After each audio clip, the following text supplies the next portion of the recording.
Goeiemôre vriende, dit is vandag maandag die 26ste Mei 2025. Mag dit vir julle 'n wonderlike dag wees wat voor julle uitstrek, ook 'n wonderlike week wat voor julle uitstrek.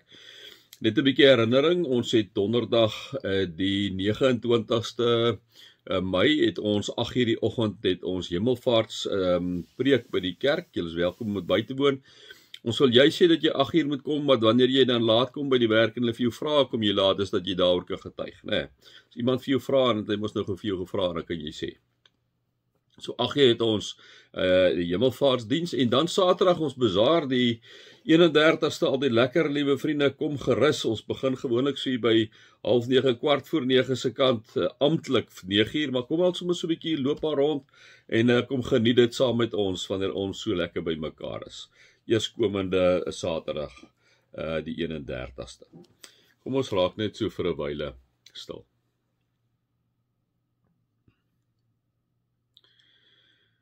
O Heilige Gees, baie dankie vir die wonderlike voorreg wat ons het om vanoggend in die midde te kan wees.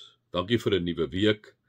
Dankie vir nuwe geleenthede wat ons het. Here, help ons ook in hierdie week om dit aan te gryp, dit wat U oor ons pad stuur. Amen. Vriende, mag daar vir julle genade en vrede en oorvloed wees, omdat julle God ken, Jesus ken en die Heilige Gees ken. Vriende, ons is nou hier in Spreuke 25. Nou, ek wil in Spreuke 25 hier by vers 15 sommer net ietsie met julle deel vanoggend. Hy sê die spreekgedigter sê hier in vers 15: met geduld kan iemand in 'n magsposisie tot ander insigte gebring word. Met geduld kan iemand in 'n magsposisie tot ander insigte gebring word. Vriende, ek dink wanneer 'n mens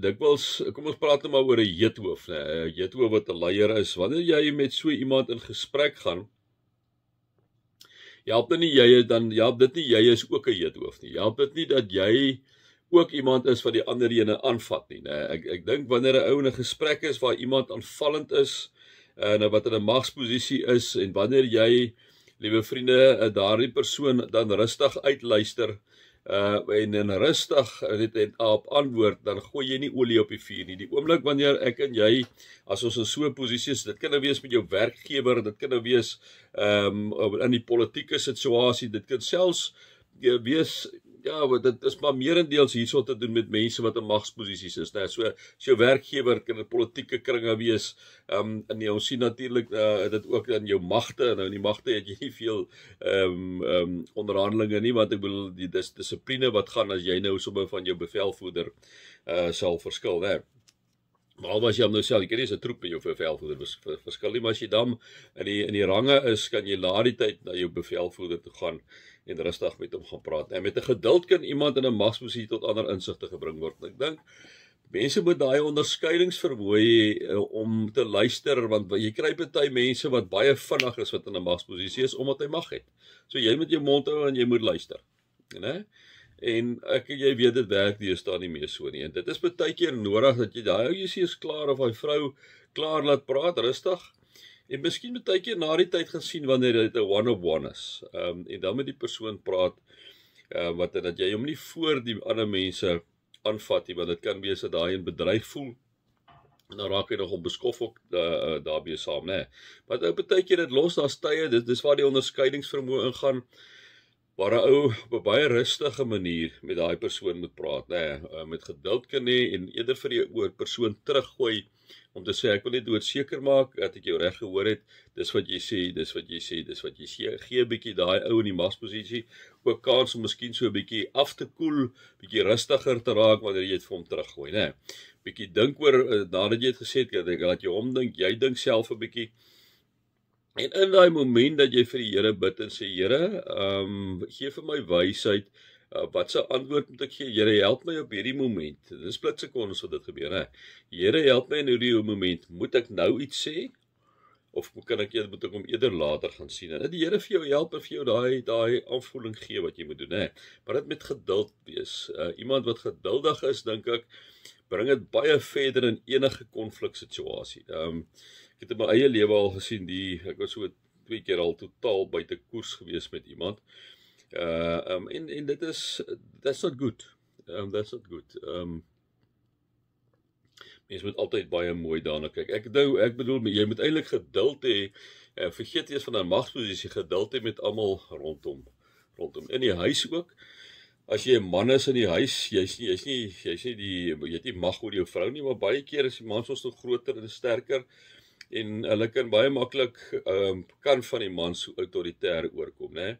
En jy sal baie keer sien dat van die vrouens is baie keer geduld met hulle en later wanneer hulle afgekoel het, sal die vrou gaan en rustig met haar man gepraat. Dis iemand wat wysheid het, is iemand wat geduld het. Met geduld kan iemand in 'n magsposisie tot ander insigte gebring word.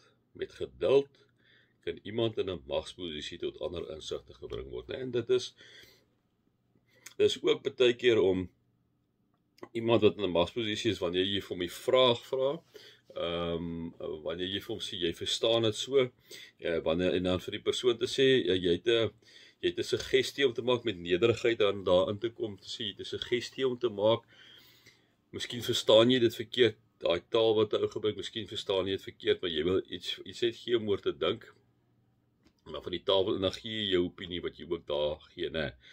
Met geduld kan iemand in 'n magsposisie tot ander insigte gebring word. Nou, ou met 'n magsposisie kan partykeer bedreig voel as hy nie volwasse is nie. As hy volwasse is, dan kan jy eintlik baie lekker 'n gesprek hê, want dis iemand wat dan oop is vir daai wise counsel vir mense om hom of haar te help verder dink, né? Om my 5 sent vandag, vriende. Mag julle God se liefde ervaar, Jesus se genade ervaar en die Heilige Gees se teenwoordigheid ervaar. Amen.